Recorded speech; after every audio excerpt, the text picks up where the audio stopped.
سلام نام خدا است. خدا سالم است. السلام علیکم گفتن دعا است. سلامتی خواستن است.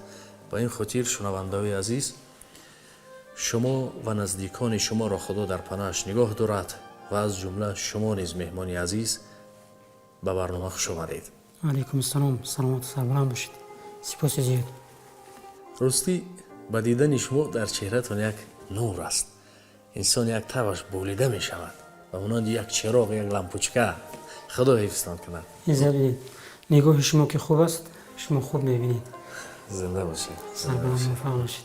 ما هم در سیمای شما انسان خیرخواه، خیرخواهی وطن و خیرخواهی مسلمانان و خیرخواهی هموطنان میبینیم.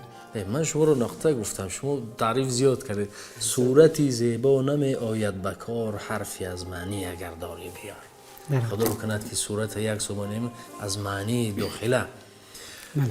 تماشاگینان عزیز، یادآور میشویم در روبروی من سخنگوی یا که راوی یا که برنامه‌های شبکه‌های شورای علمای تاجیکستان برنامه میبرند و چندین از استادان را، روشنفکران را، عالمان را دعوت میکنند و با مردم چیکار میکنند؟ غذای معنوی میدن.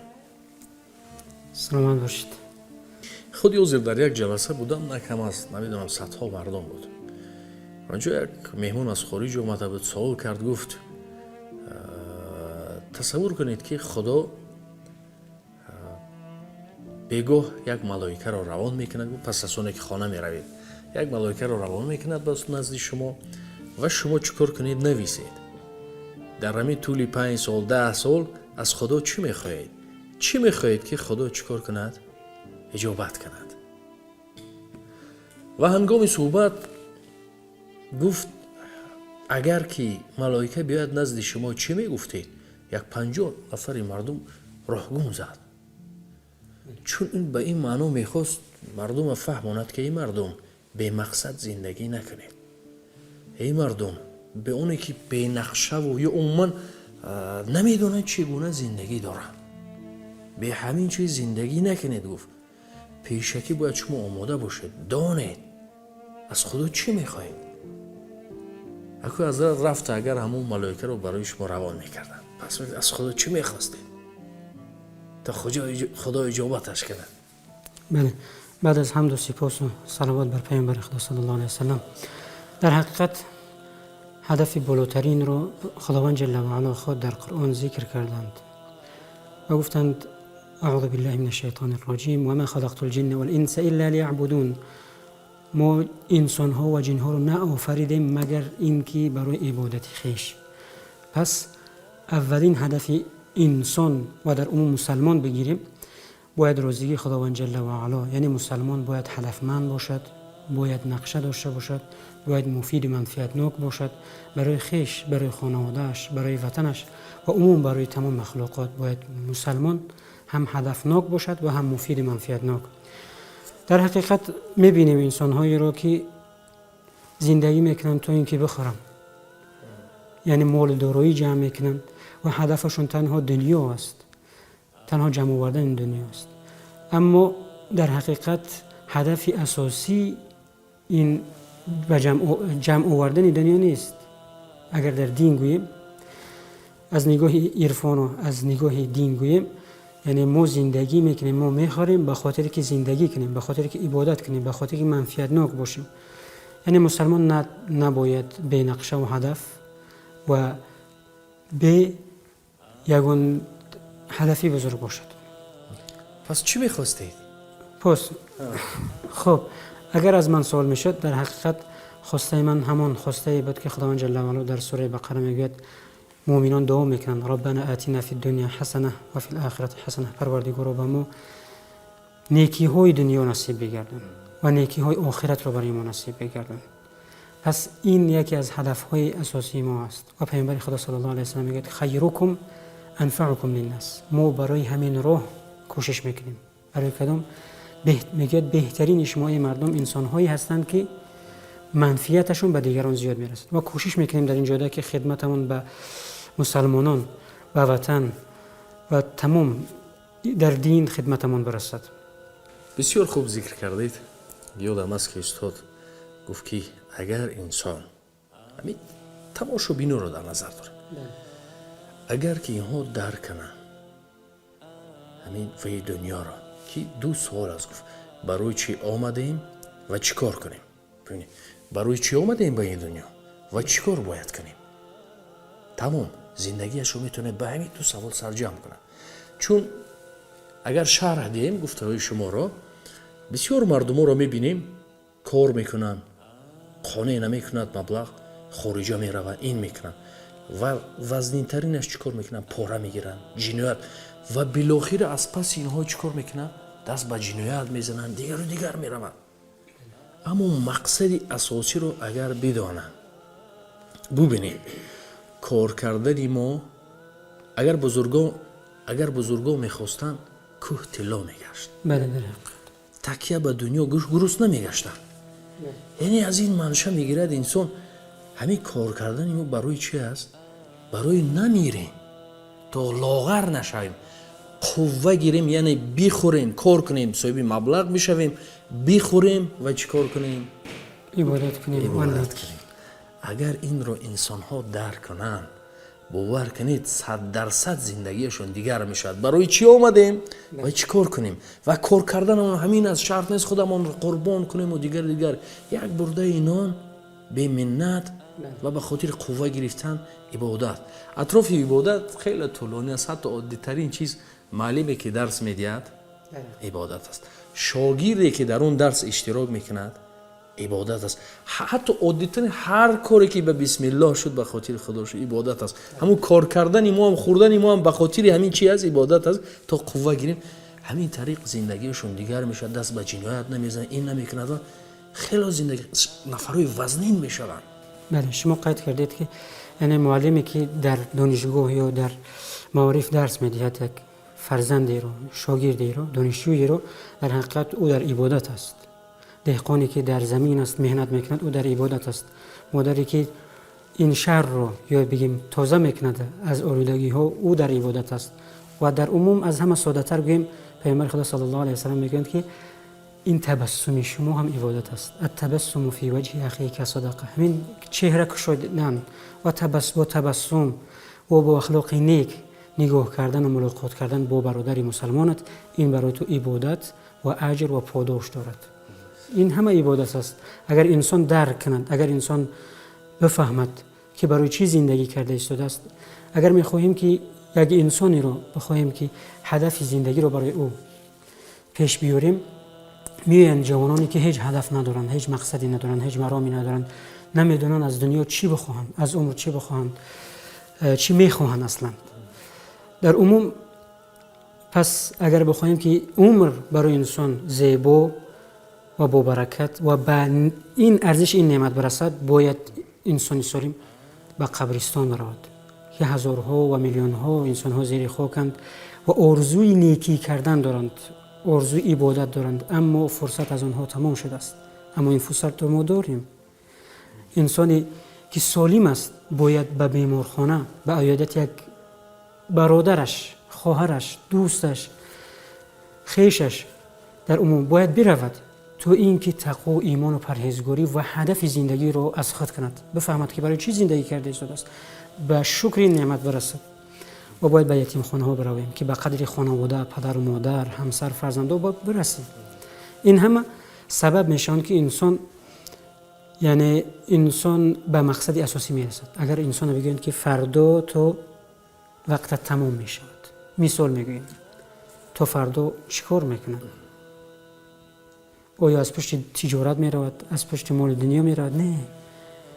من فکر میکنم اگر به او گفته شود یا حس کند که یک روزش مانده است از همه انسان هایی که رنجانیده است از همه پیلی میخواهد از همه بخشش میپرسد و میخواهد آخرتش را نکند. باید انسان در این دنیا فرصتی که به او داده است خداوند جل و علا باید در این فرصت را غنیمت داشت هم دنیا و هم آخرتش را بسازد و زیبا کند. حالا امام شافعی یک سخن زیبایی دارد میگوید که پیش از مرگ پیش از به خانه آخرت رفتن پیش از به قبرستان رفتن قبرهایمان را نورانی کنیم با عملهای نیکمون. پیش از که نزد پروردگار جل و علا می رویم، پروردگارمون را از خودمون راضی کنیم با عملهای نیکمون و دور بدن از رذایل و از بدیها و ریشه و دیگر بدیهایی که شما ذکر کردید. پس در این حالت انسانی بهترین انسانی است که همه وقت مفید و منفعتناک و دور از بدیها و شرایط است. بسیار خوب. درباره مردن و قبر گفتید. آیا میدونید که بسیاری مردم میترسند؟ حالا اینکه مردن رو یاد کردن عبادت است. در حقیقت هر روز حتی چونکه وقتی که یاد که کردیم ما رو از بسیار کارها چیکار میکرد دست میکشد. در نماز جمعه بودیم، موعظه بود، عجیب بود. بعد گفت که یک روز یک نفر میبرن که از روی وی ما که صاحب موی نزدیکتر یا فرزند یا برادرش رو به قبر میگذارد و همونجا میبرن دیگر به دیوانگی میزند. در حیرت میمونن، میبرن میگن که این ترسیده است، این زده است و زده. اخ میگن نزده است و بیچاره در همین عمرش نرفته است. همین وقتی که وارد قبرستان میشوند بسیاری خوب میترسند، یک چیزی اونها رو فرا میگیرد. اینم چی میگفت؟ کودکا رو از چی تربیت کنی؟ از می خوردی اقلا دستاشون گیرید میگن برای این قبر پدرت، این مادرت، این بابات، این فلان فلان گفته نزدیکان یک بعد کودکا در این چی شوند؟ این حتمی است، مردن حتمی است. بله. اما وارد میشوند بسیار مردم میترسند. نگاه کنید. ببخشید. برای رفع این ترس میخوام یک حدیث زیبایی از پیامبر خدا صلی الله علیه و سلم رو بگیم که میگوید که مرگ برای انسان مؤمن تحفه است. تحفه است چی؟ تحفه از جانب خداوند جل و علا. برای چی؟ برای که این دنیای پر از مشقت ها و وزنینی ها و پر از دردها و غم ها رو ترک میکند و به رحمت پروردگار جل و علا پناه میبرد که رحمت پروردگار جل و علا چندین برابرها از رحمت مادر و از غمخوری مادر هم زیادتر است. ولی پیامبر خدا صلی الله علیه و سلم با صحابگان بودن، یک زن بسیار آشفته بود، سرسان سرگردان اسم میدوید و طرف میدوید و از فرزندش را سراغ میکرد. وقتی فرزندش را یافت او روز به آغوش گرفت و گریان، یک گریه گویم چی میگویند، گریه خرسندی، اشکهای خرسندی ریخت و پیامبر این صحنه را با صحابگان میدیدند. گفت آیا دیدید رحمی که این مادر به فرزند دارد؟ خداوند چندین برابرها نسبت به این مادر به فرزندش به ما و شما به بندگانش مهربان است. چرا؟ برای چی مهربان است؟ برای که خداوند جل و علا خود انسان را خلق کرده است، برای خودش خلق کرده است و انسان را گفته است که من اشرف المخلوقات، بهترین مخلوقات خلق کرد و انسان را میگه چه؟ ما انسان را جانشین خویش در زمین آفریدیم. پس انسان نه تنها یک جسمی هست، یک مخلوقی است که به دنیا می آید و از دنیا می رود نیست، بلکه یک انسان یک مخلوقی است که انتخاب شده است. خداوند او را انتخاب کرده است، خداوند او را دوست می دارد، خداوند از روح خود به او دمیده است. پس انسان اگر بداند که کی هست، در حقیقت هیچ کارش به هدف نخواهد بود. حتی ببینید که مادر گفته، بله. مادر هر چی میخواهد به فرزندش، خوبی میخواهد هر چی، اما کرده نمیتواند. بله. خدا میتواند. خدا چی میگوید؟ من نزدیکتر هستم از این رگ گردن. حتی رگ گردنی که کجا اینجا رگ است، از این دیده من نزدیکترم. از این دیده من نزدیکترم میگه. پس خدا خوبتر میدونن ما را، سازنده ما است. چرا ما نزد کدام پسیخولوگ ها میرویم؟ برای مشکلمون آسان کردن دردمون رو نزدیکی کجاها نمیرویم؟ تا اونجایی که دست برداریم نزد خدا است که از خدا بپرسیم. در حدیث آمده هست که میگه اگر انسان دست بردارد و از خداوند بگد یا پروردگارو، اگر انسان 3 بار خدا رو صدا بزند، دعا کند، التجا کند، خدا خود میگه در حدیث است که خود شرم میدارد اگر دعای این بنده اش را اجابت نکند. یعنی دعاش اجابت شده است، فقط نیاز است که انسان مناجات کند. بعضی حالات ها میوین پیش ما، در حق فرزند ما دعا کنید، پیش دملا میوین، در حق ما و در حق فرزندانمون دعا کنید. دعای پدر برای فرزند این دعای پیامبر برای امتانش است. هیچ شکی نیست که قبول می شود. در حق خود دعا کنیم. چطور دعا کنیم؟ با همون زبان و لهجه ساده آسان تاجیکی، شرط نیست که مرکب باشد و عربی باشد و دیگر زیبا باشد. اگر میتوانیم خوب، اگر نمیتوانیم با همون لهجه تاجیکی بگوییم، به همون لهجه خیش خدا رو با قلب، با اطمینان. یکی از شرط های قبول دعا چی است؟ اطمینان داشته باشد انسان که دعایم به شک قبول می شود. اگر دیدیله یا شکاک باشد که همین دعایم قبول می شود یا نه، پس در اینجا بداند که احتمالیتی او به ذات خداوند شک کرد که خداوند قبول نمی کند، پس گناهگار است اگر دعای خودش قبول نشود و اجابت نشود. دعا هم آداب دارد. در حقیقت که باید با اطمینان باشد، باوری باشد، شبهه نباشد، دودلگی نباشد که آیا می شود نمی شود، آیا این ببینیم حدیث صحیح است. پیامبر خدا صلی الله علیه و آله میگن که مردی در صحرا در جزیره عرب میرفت و ناخواست از دستش شترش با تمام آب و تمام خوراکی ها از او گریخت. وقتی شتر بگریزد او را به دست آوردن خیلی قین است. به هر حال حس کرد که هلاکتش نزدیک است. میگه دست برداشت و گفت یا رب یا رب یا رب، پروردگار مرا نجات بده، پروردگار مرا نجات بده، پروردگار مرا نجات بده. میگه و مطعمه حرام و مشربه حرام و ملبسه حرام و غذی بالحرام. در حال دعا میکرد که تمام خوردنیش، تمام لباسهایش و شخصا خودش با مال ناروا، با مال حرام به وای رسیده بود. فانا یستجاب له. پیامبر میگه چگونه دعای این گونه انسان قبول شود وقتی لقمه حرام است، وقتی لقمه شبهناک است دعا قبول نمی شود. یکی از شرط های گفتیم دعا و آداب دعا چی است؟ اخلاص و لقمه پاک داشتن و یقین داشتن که خداوند جل و علا میشنود و اجابت میکند. حضرت عمر چیزی زیبا میگه که من پروا و هم غم اجابت دعا ندارم، به خاطر که خدا میگه ادعونی، مرا دعا کنید، مرا فرا بخوانید، استجب لکم، شما را اجابت میکنم. پس من باوری دارم فقط از خداوند، من از آن نگرانم و از خدا میخواهم که به من چی کند؟ توفیق دعا کردن نصیب کند. این است.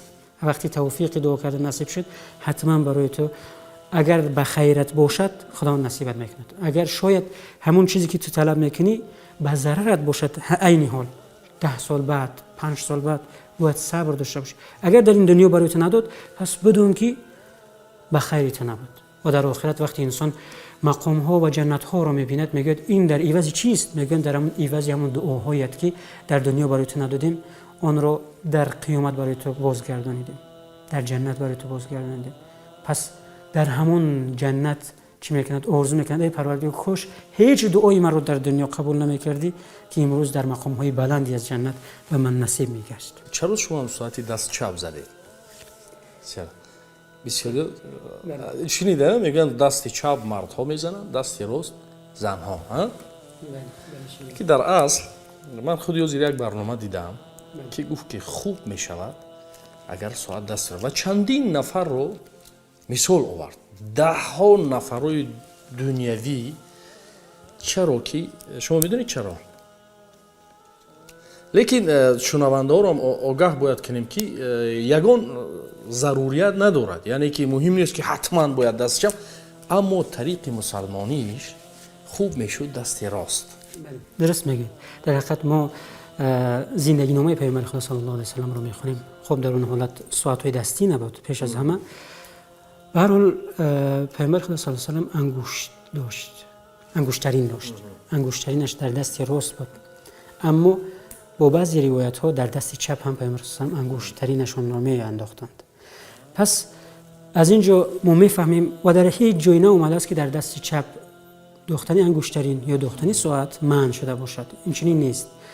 اما مذهب ما و عرفان میگوید که افضل و بهتر است که در دست راست باشد. پس نباشد عوض کنید. پس میگیم هم در دست چپ دوختن اگر انگشترین رو بین‌وبد گیریم، پس هم در دست چپ دوختن درست است، اما در دست راست دوختن افضل‌تر است. از این حدیث به اون حدیث عمل میکنیم. اما زیبیشش در اون است که هر کاری خوبی ما چه است؟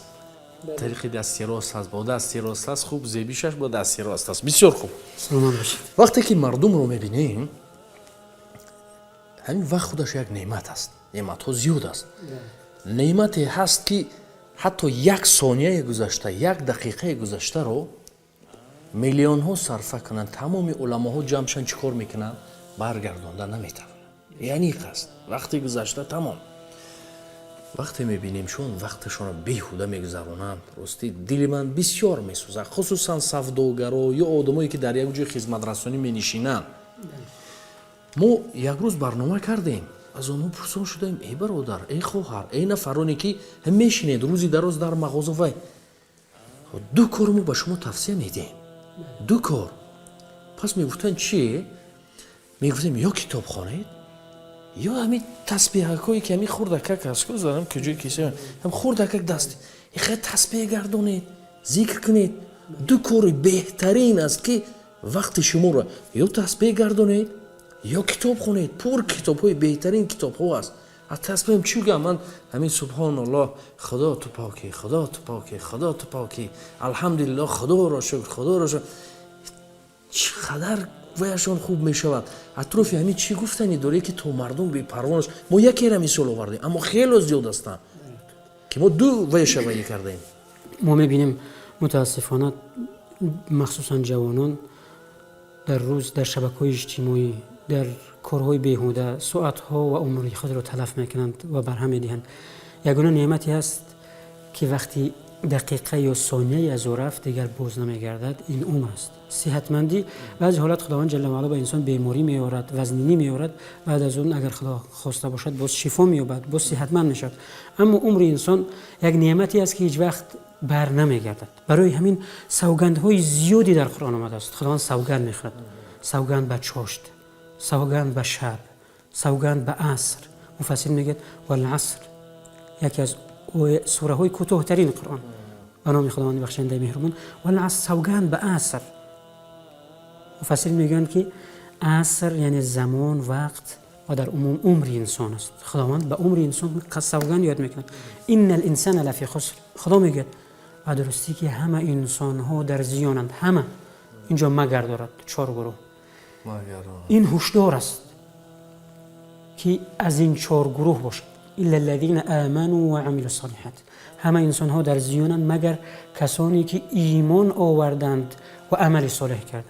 ایمانی به تنهایی به عمل صالح به نیکی و نکوکاری ناقص است.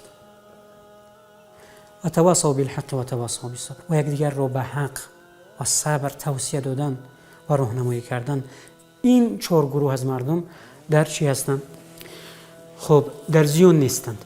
و اگر بخواهیم که این نعمت عمر رو بفهمیم و درک کنیم، ما از حدیث پیامبر خدا صلی الله علیه و سلم ببینیم، میگه که هیچ انسانی در روزی رستاخیز قدمی نمیگذارد حتی اینکه از 4 چیز پرسیده شود. حتی یسأل عن 4 عن عمره فی ما افناه. پیش از هم اولین نماز از چی است؟ از عمر است. اولین سؤال از عمر است. عمرت رو در چی کار سپری کردی و صرف کردی؟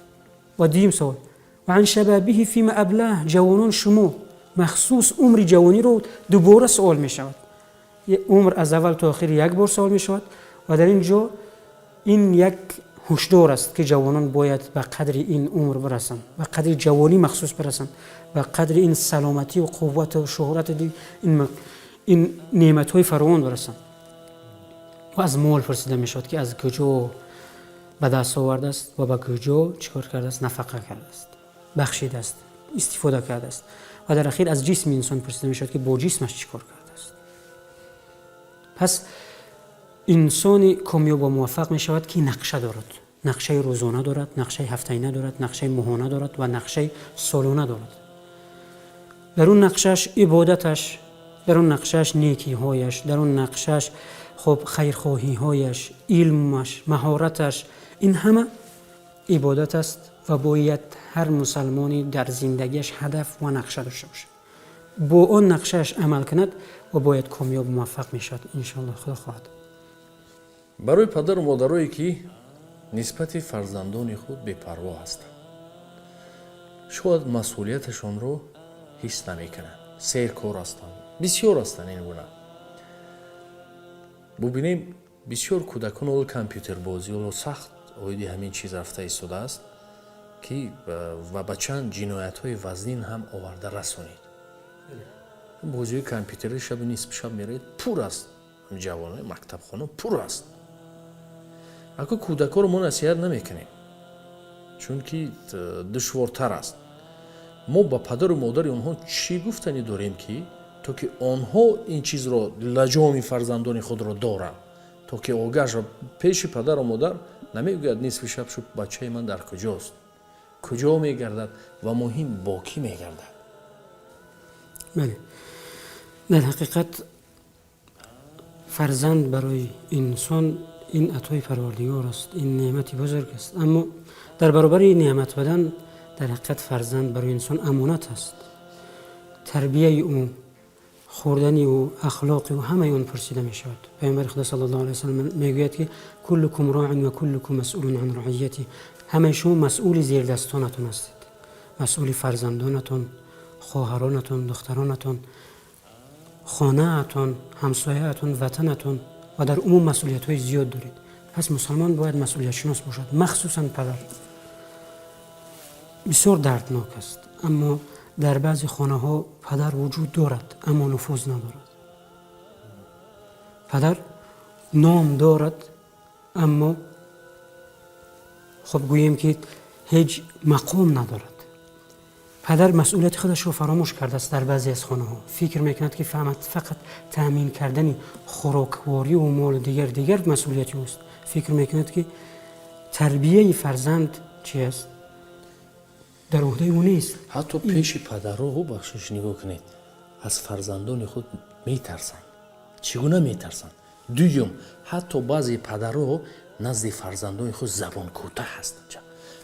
равоншон мекунанд федератсияи Россия, пул кор мекунанд, ду сума ке мефиристонанд, бо ҳамин восита падару модар чай забонкӯтаҳ мешаванд, дигар гап зада наметавонанд, дигар наметавонанд насиҳат кунанд, дигар дар зиндагӣ дидам хело зиёд ҳастанд.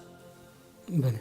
در حقیقت وقتی انسان از اصالت خود، از هویت خود، از ایمان خود، از خداشناسی اگر دور بماند، در حقیقت به همه تاریکی ها می رود.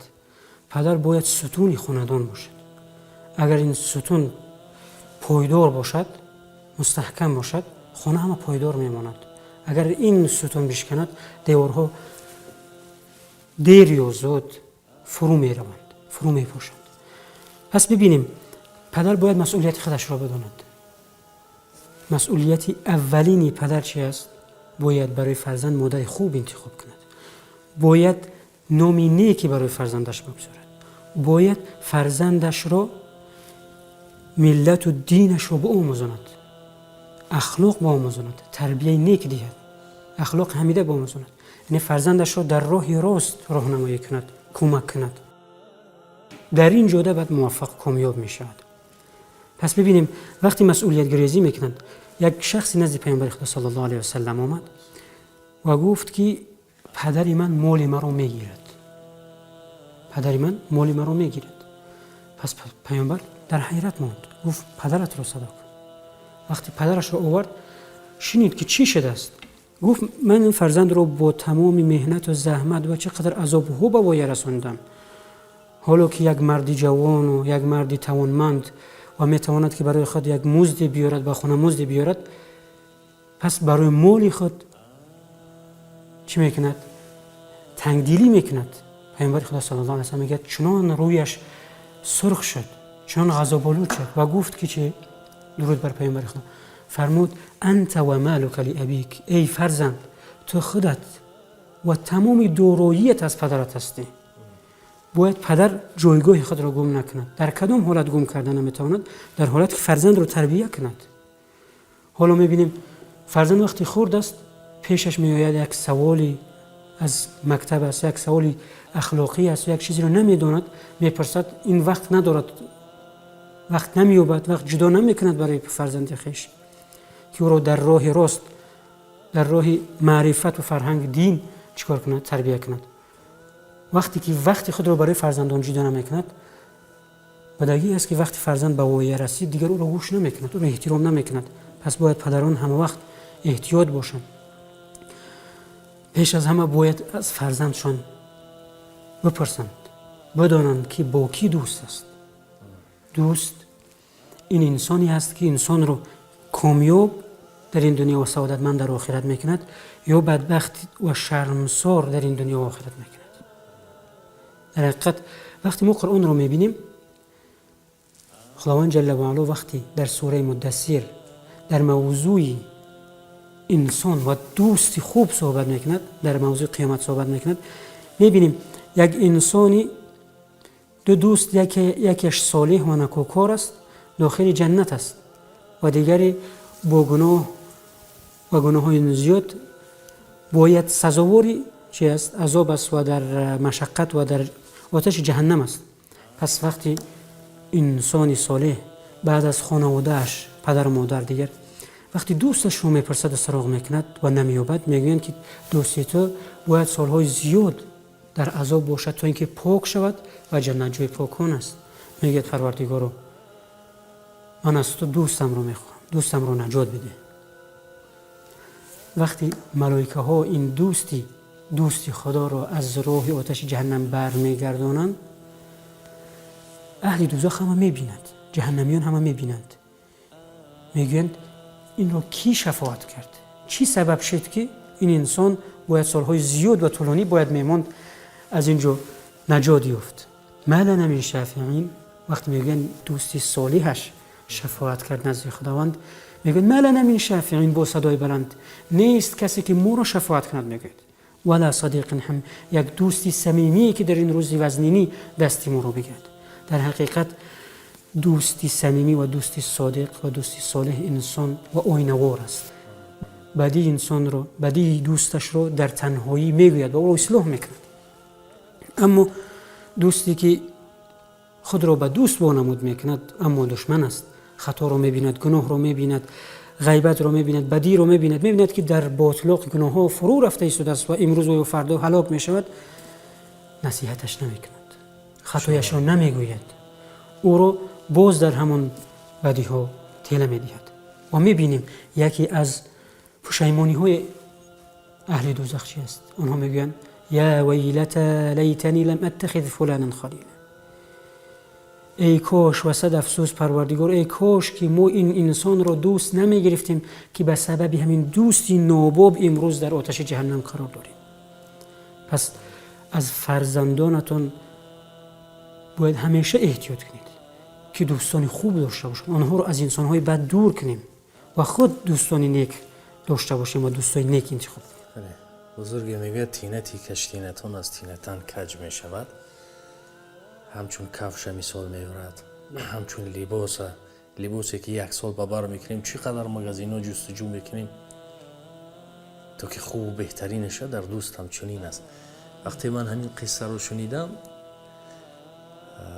برایم بسیار خوش آمد و در حال در پای دوستای صالح، چون گفتن که وقتی دوره می نشینن در بهشت، بعد از او پرسیده میشه خدایا میگن آخه دوستی ما در اون دنیا همراه ما بود، اینجا چرا است؟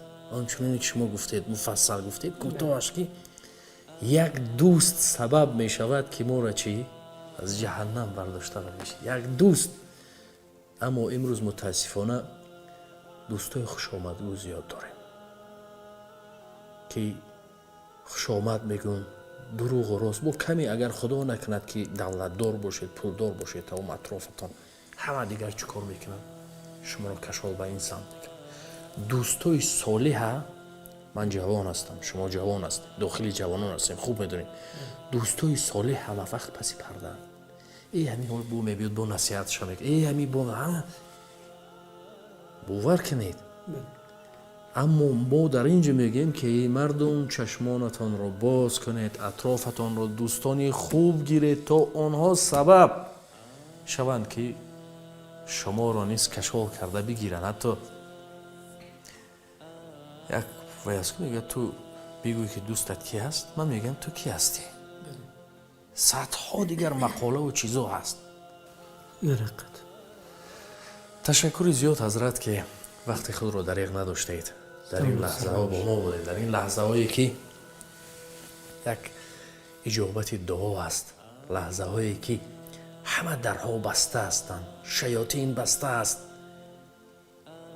لحظه هایی که ما گرسنه هستیم. میگفت یکی از وی رمضانی چنین است که انسان گرسنه بماند تا بداند فقیر در چه حال است و همه در یک وی میشوی درک میکنه. اون گونه که در اول گفتیم که پروردگار بینای، شنوای، دانای و ما نیز در همین جا رو به سو میکنیم، خدا را میگیم ای خدا، ای خدا. بازن ایراد میگیرم میگن چرا الله نگفتی؟ یا الله. بله. که 3 بار فریاد زد میگفت پروردگار شرم دارد دست خالی برگرد. همه تماشابینان ما و شما گاه گناه ها را دانسته نادانسته میکنیم، گاه کوچک و بزرگ. خدا برطرف کند. خدا بخشاینده است و بخشیدن رو دوست می‌دارد. ای خدا بخشاینده است و بخشیدن رو دوست می‌دارد. ای مردم آمین گوی، شاید داخل شما تماشابینان نفری باشد به خدا نزدیکتر، محبوبتر و به شرافتی او این دعایی که میکنیم مستجاب گردد. خدایا محبت ما رو، تاجیکا رو بین همدیگر قوی گرداند. آمین. زور مجد از وحدت انگشت ها آید به دست. قوم ما رو از پریشانی نگه دارد خدا. آمین. ما بخیل شدیم. ما بسیار چیزو در ما است که طاقت یک پیشروی دیگر کس را نداریم. میبینیم یک کس موفق میشود، در چرا او، چرا من نه. در هر کار اون بخل و کینه و اون چیزهایی که در ما هست تا جایی که این را میشود به دوام و بدل گردانید.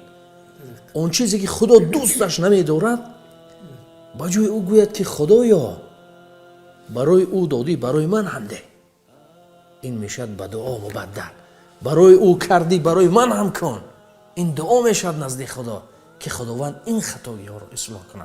بله، به جای افسوس خوردن و حسد ورزیدن و چشم به نعمت‌های دیگران افسودن، انسان اگر بگوید اللهم بارک له، پروردگار به او برکت بده و پروردگار اگر نیک است به من هم نصیب بگردون، این قناعتمندی و خاطر جمعی و رحمت پروردگار دل انسان را فرا میگیرد. در این حال پس خوشنود و خوشحال و راضی و ممنون و قناعتمند از پروردگار جل و علا میماند. در حقیقت حدیثی زیبایی هست در اخیر میخواستم. پیامبر خدا صلی الله علیه و سلم میفرماند من استغفر للمؤمنین والمؤمنات کتب الله له بكل مؤمن و مؤمنة حسنه. هر کسی که از خداوند جل و علا برای مردان و زنان مؤمن طلب مغفرت و آمرزش میکند، طلب نیکی میکند، کتب الله له، خداوند جل و علا به عدد هر یک مرد و زن مسلمان مؤمن به او نیکی می نویسد. اگر میخواهی سعادتمند باشی، اذا اردت ان تسعد، اگر میخواهی سعادتمند باشی فسعد الاخرین. برای سعادتمندی دیگران کوشش کن، برای سعادتمندی دیگران دعا کن. ملائکه‌ای هست موظف میگوید پروردگارو همین نیکی و همین نیت نیکی که برای برادرش، برای مؤمنان طلب کرد، پروردگار برای اون نصیب بگرد. وقتی ملائکه برای انسان دعا کند شکی نیست که اجابت می شود. موفق سلامت باشید. ادامه میدیم دعا را. از خدا میخوایم خدایا لقمه ما را حلال کند تا دعای ما مستجاب گردد. آمین. خدایا خودمان، اهل و بیتمان، همه را در نظر داریم تماشابینان، زندگی همان را از روی رضاگی خودش کنند. آمین. و آخرین خدایا میگیم هر چی به فایده ما است بدهد. خدا سازنده ماست. هر چی به فایده ما است بدهد و هر چی بر ضرر است دور بگرداند. این بار عظیم است که بر کوه گران است، این نور درونی دل عاشق نهان است. غافل جز تعظیم خدای تو چه دانی، یک سجده آگه بهای تو جهان است. گنجینه در این عالمی ویران نماز است، توحید بود باده و پیمان نماز است. به سجده به درگاه خدا ره نتوان برد، گر کعبه روانی در آن خانه نماز